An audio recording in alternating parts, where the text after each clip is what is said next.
Pasan tantas cosas, seguro que de esto no te enteraste. Nosotros te lo contamos aquí, en Desde Adentro, el espacio radial de la Asociación Civil Integración Solidaria. Esta es en realidad la culminación de un taller que se realizó en el espacio de Yajaporá de la Unidad Penal número 1 de Corrientes, Cárcel de Condenados Varones.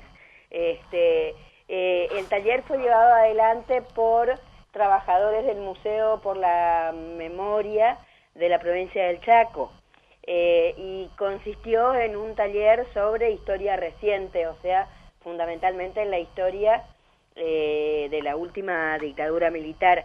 Este taller surgió a demanda de algunos de los muchachos privados de su libertad que desconocían hechos que tenían que ver con nuestra historia reciente y en un acto de recuperación de la memoria, digamos, y de la verdad histórica. Ese taller se desarrolló durante el año 2016 con material audiovisual, con información y temática alrededor de todo lo que significó la última dictadura militar.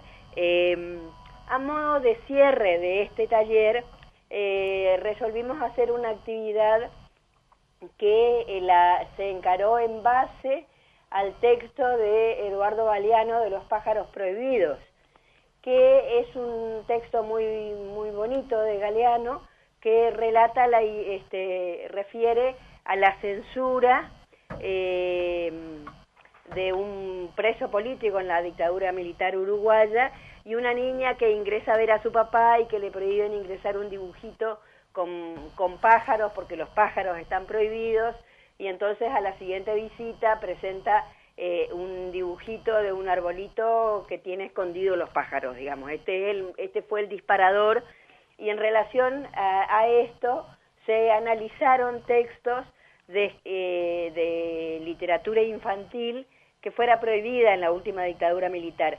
Y en función de eso se trabajó un árbol en madera de PDF que se hizo en la carpintería del penal, realizado también por personas en situación de cárcel, y sobre ese árbol se colgaron fragmentos de los textos prohibidos en dibujos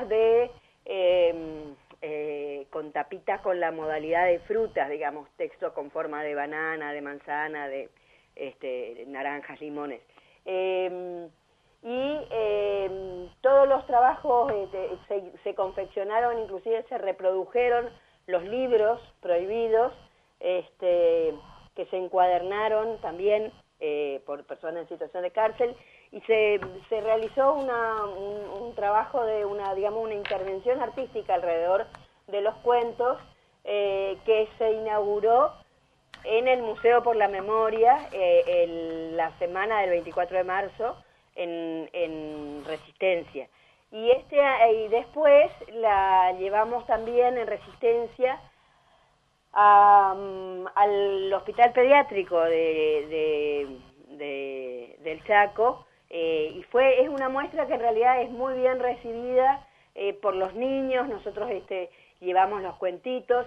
Otra de las cosas que se habían hecho en el taller, que nosotros complementamos con el taller de locución y radio que teníamos ahí, y entonces se grabaron algunos cuentitos que fueron leídos por los presos y se pusieron en un MP3 con parlante adentro de un almohadón. Entonces hay un espacio de lectura donde un niño se puede recostar en una alfombra, se hace andar el reproductor y escucha el cuentito contado por uno de los intervinientes del taller de locución. Es una muestra que ha tenido muy buena recepción por parte de los niños a quien está destinada, y también por supuesto por parte de los adultos. Y después la trajimos a Corrientes y estuvo en exposición en la Casa del Sol, en el Salón del Sol del Centro Cultural Universitario. Estuvo desde el 4 de junio hasta la semana pasada, y ahora a partir del lunes va a estar en exposición en la sala principal de la Biblioteca Mariño. Así que quienes todavía no la han podido ver, aprovechamos para invitarlos. Nosotros vamos a hacer la inauguración este lunes a las 20:30 en la Biblioteca Mariño, y va a estar seguramente una semana o dos. La idea es, inclusive, la invitación está hecha para niños en edad escolar de 9 a 12 años, que concurran con sus maestras, con las escuelas, con los padres, con los abuelos, con los tíos. Es una muestra muy interesante y además tiene toda la carga del trabajo de plástica y de estética que hicieron las personas del colectivo Yajaporá. Hilda, buenas tardes, Víctor Ocampo te saluda. ¿Qué tal? Buenas tardes, Víctor. Uno, escuchando todas estas actividades que estás nombrando, infiere que hay mucho trabajo de Yajaporá dentro de la unidad, del penal, perdón. Sí. Y eso nos refiere también a que vienen trabajando fuerte. Y esto viene un poco, ahí viene la pregunta, ¿no? Hace un tiempo veíamos por los medios y por las redes sociales que ustedes planteaban ciertas dificultades para trabajar dentro del penal. Eso es así, Víctor, exactamente. Desde el último trimestre o la segunda mitad del año pasado empezamos a tener restricciones hasta a las actividades que nosotros hacíamos, y este año, a partir de febrero o marzo, tuvimos por bastante tiempo vedado el ingreso.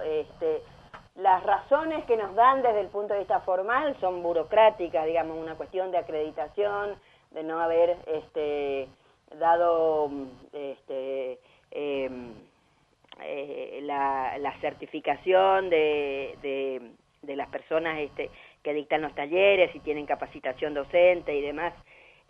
Nosotros en realidad vemos esta situación en un contexto de una política represiva que se endurece en relación a la situación de las personas en situación de cárcel, en un contexto general donde se plantea el cercenamiento de todas estas actividades resocializadoras y el impedimento a esta circulación de adentro hacia afuera y de afuera hacia adentro, que en realidad garantiza que el tránsito a la vida social libre, entre comillas, se puede hacer de manera más armónica. De cualquier manera, nosotros alrededor de hace un mes que hemos vuelto a ingresar al penal con muchísimas dificultades, con muchísimas restricciones horarias. Estamos entrando solamente 1 hora por día, algunos días a la semana, pero así todo estamos retomando actividades y veremos cómo vamos a partir de nuestro ingreso ampliando las posibilidades de hacer cosas. Digamos, no quisimos desaprovechar la posibilidad de ingresar, aunque sea en esta forma acotada, porque porque creemos que es de utilidad lo que hacemos. Hilda, y a ver, a nosotros como asociación civil nos tocó ingresar al penal junto con ustedes para registrar y construir un corto audiovisual dentro del marco de lo que era el proyecto del FOMECA, de lo que fue el AFCA en su momento. Sí. En aquellos momentos nosotros podíamos entrar y salir, nos tocó estar y no hubo mayormente problema. ¿Qué explicación le dan ustedes a que de un momento para otro tengan este tipo de inconvenientes? Y te digo, o sea, hacia fines del año pasado coincidieron varias cosas. Coincidió cambio de ministro, coincidió cambio de director y coincidió cambio de política nacional, digamos. Y una política de endurecimiento a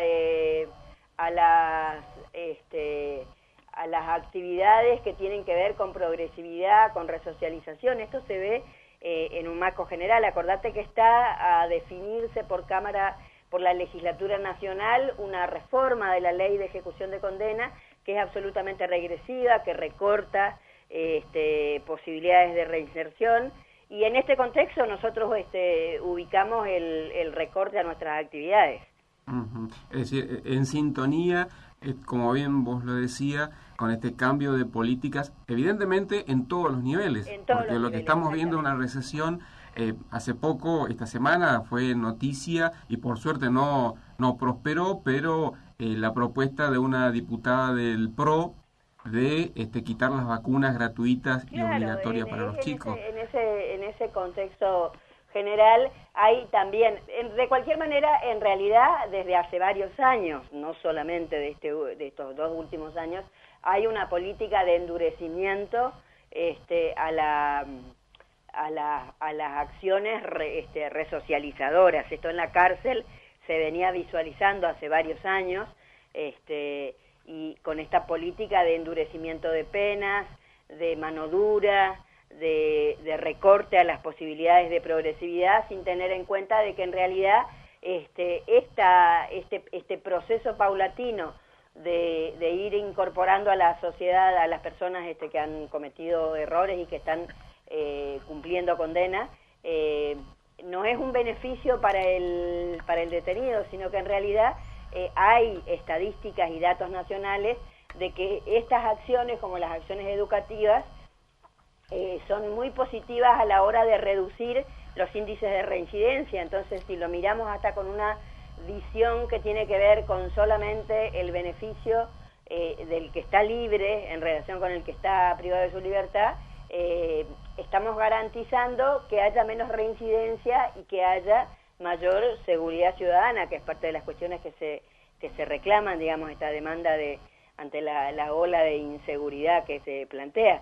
Lamentablemente no ha tenido tanta repercusión esto, que las cárceles, desde el endurecimiento, por ejemplo, de las leyes llamadas Bloomberg en el año 2004, es donde nosotros vemos en realidad que se ha incrementado. Vos sabés que desde el 2004 a la fecha se ha triplicado la población carcelaria, y eso no ha significado disminución del delito, lo que da la pauta de que en realidad las políticas de mano dura no son las que resuelven la criminalidad, sino que en realidad debíamos plantearnos qué origina la criminalidad y plantearnos políticas que tienen que ver con la prevención, con la contención, con medidas de salud, trabajo y educación para todos. Nosotros lo que vemos es una población carcelaria fundamentalmente de gente que ha cometido delitos desde muy jóvenes, que no tenía empleo al momento de cometer el delito y que sus familiares directos, sus padres y entonces vemos una vinculación muy fuerte entre la situación socioeconómica de la persona y la posibilidad de ingresar al circuito delictivo. Y en ese sentido, Hilda, por eso hoy esto es lo que quería sumar, desde los grandes medios gráficos, televisivos o radiales, se aborda y es material para noticia y para informativo siempre el delito, pero poco se habla de políticas preventivas y de reinserción. Exactamente, mira, nosotros analizando estadísticas que son estadísticas públicas, estadísticas que ofrece el propio Estado a partir del Ministerio de Justicia de la Nación, vemos vemos que la población penal en general en la Argentina es una población joven, menores de 30 a 35 años, fundamentalmente varones, que no tenían trabajo al momento de cometer el delito y que tenían un contexto socioeconómico sumamente desfavorable. Es importantísimo, yo creo que casi la mitad de la población penal no tiene concluido los estudios primarios, y tenían un entorno, te decía, socioeconómico donde sus padres tampoco tenían trabajo genuino. Claro. O sea, es esto lo que hay que atacar para plantearnos una política de seguridad y de prevención del delito.